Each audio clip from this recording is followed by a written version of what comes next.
The lonely old man. I am an old man. My name is Thomas. I live alone in a small house. My wife died many years ago. Since then, I have lived by myself. My children live in other cities. Sometimes they call me or visit me, but not often. I do not move like before. My legs hurt. I cannot walk far. I cannot cook well. Some days I have no food. Some nights I go to bed hungry. I sit in my chair and look out the window. I see people walk by, but no one stops to say hello. Last week I felt very sick.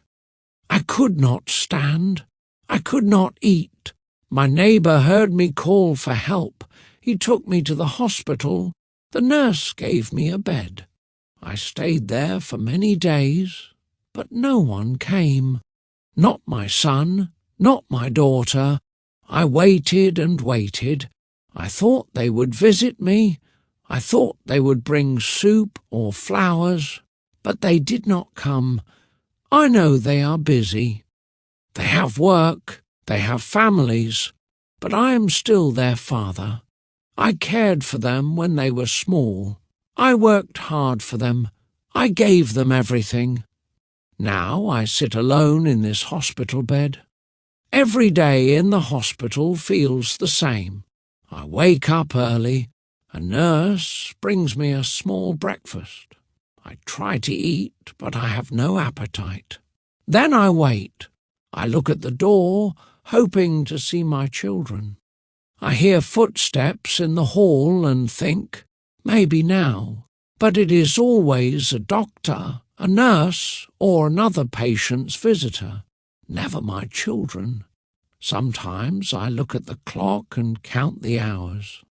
I try to sleep, but it is not easy. My body is weak, and my heart is heavy. I remember the past. I remember the days when my children were young. I took them to school. I made them breakfast. I worked all day, then came home and helped them with homework. I told them stories at night and kissed them good night. I was a good father. Now, I wonder if they remember those days. Do they think of me when they eat dinner with their families? Do they tell their children about their grandfather? I don't know. I want to ask, but I have no chance. There is no one here to listen. One nurse is kind to me. Her name is Lisa. She talks to me every day. She asks about my life. She brings me extra soup when I am hungry. She holds my hand when I feel sad. She is not my daughter, but she cares more than my children. That makes me happy, but also makes me cry when she leaves the room. Last night I had a dream. In the dream I was young again. My wife was beside me. We were sitting in the garden. The sun was warm and the flowers were bright. I could hear my children laughing and running around us. My wife smiled at me. It felt so real. I did not want to wake up. But then I opened my eyes. The hospital room was cold and grey. There were no flowers. There was no laughter, just the sound of machines and footsteps in the hall. I lay still and looked at the ceiling. I missed my wife. I missed my family. I missed my life. Later that morning, the doctor came to check on me. He said, "You are getting better. Maybe you can go home next week." I smiled, but it was a small smile. I don't know if I want to go home. My home is empty now. It is quiet. It is cold. There is no one there waiting for me. Lisa brought me a book to read. It was a book about a dog who waited for his owner every day at the train station. The owner never came back, but the dog waited for many years.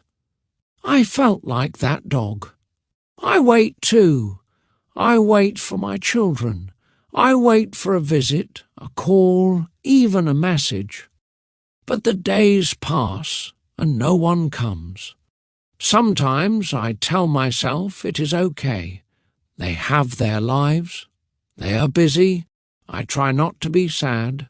But my heart is heavy and the nights feel so long.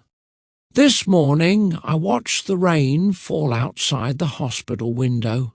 The sky was grey and the drops hit the glass softly. I used to love the rain. My wife and I would sit near the window, drink tea and talk for hours. Now the rain just feels lonely. A nurse came in and asked, "Would you like to go for a short walk today?" I said yes. She helped me into a wheelchair and pushed me down the hall. We passed other rooms. Some had people laughing with their families. Some were quiet, like mine. We stopped near a window. I looked out at the trees and people walking with umbrellas. I asked the nurse, "Do you think my children will come today?" She looked at me kindly and said, "Maybe. We can always hope." I nodded, but deep inside I knew the answer. After lunch, I tried to read the book Lisa gave me, but my eyes were tired. I closed the book and closed my eyes. I thought about my old job, the long hours, and how I worked hard to give my children a good life. I remembered carrying them on my shoulders and telling them bedtime stories. I don't want much now. I just want to hear their voices. I want to feel their hands in mine. I want them to remember I am still here. I am still their father. My body is weak, but my heart still loves them, just like before. It is now the 5th day in the hospital. Every hour feels longer than the last. The nurse brought me tea this morning. She smiled and said, "You're looking better today."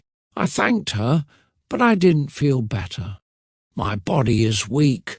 My heart is heavy. I looked at the door many times today. I hoped it would open. I hoped to see one of my children walk in, but the door stayed closed. My room stayed silent. I looked at the clock. I listened to the beeping of the machines. I waited and waited. In the afternoon, a volunteer came to play music. It was soft and slow. The sound filled the hallway. I closed my eyes and remembered my wife. She loved music. She would dance in the kitchen while making dinner. I smiled at the memory. It warmed my heart for a moment. Later, a doctor came in. He checked my blood pressure and wrote in his notes. He asked if I needed anything. I said no. What I needed could not come from him. I needed a hug from my son. I needed my daughter to hold my hand. I needed family. As night came, I turned off the light. I lay in bed, staring at the ceiling. I whispered, "I miss you," to no one, or maybe to everyone. I hope maybe tomorrow the door will open. Maybe someone will remember I am here. Maybe someone will come. It is the last day of the week. The sun shines through the window. I open my eyes and feel a little stronger. The nurse brings my breakfast and says, "You look good today." I smile, but deep down, I still feel alone. Then something happens. I hear a knock. The door opens. My son walks in. Behind him, my daughter. I can't believe it. My eyes fill with tears. "Dad," my daughter says. "We're sorry we were late." My son holds my hand. "We missed you," he says. I don't speak. I only nod. I hold their hands tightly. For the first time in many days, I feel alive. I feel love. They sit with me, we talk, we laugh. They tell me stories about their lives, their children, their work. I listen to every word. They stay for hours. We eat lunch together. My son feeds me soup. My daughter brushes my hair. I feel like a child again, a child with loving parents. But I am the parent, and now they care for me. It is a strange, warm feeling. When it is time to go, they promise to return tomorrow. They hug me and kiss my forehead. I watch them leave, but I don't feel sad now. I feel hope. I feel peace. I close my eyes and rest. I know I am not forgotten. I am loved. The room is quiet again, but my heart is full. I smile to myself. Maybe old age is not so bad. Maybe love can still grow, even in silence. The end.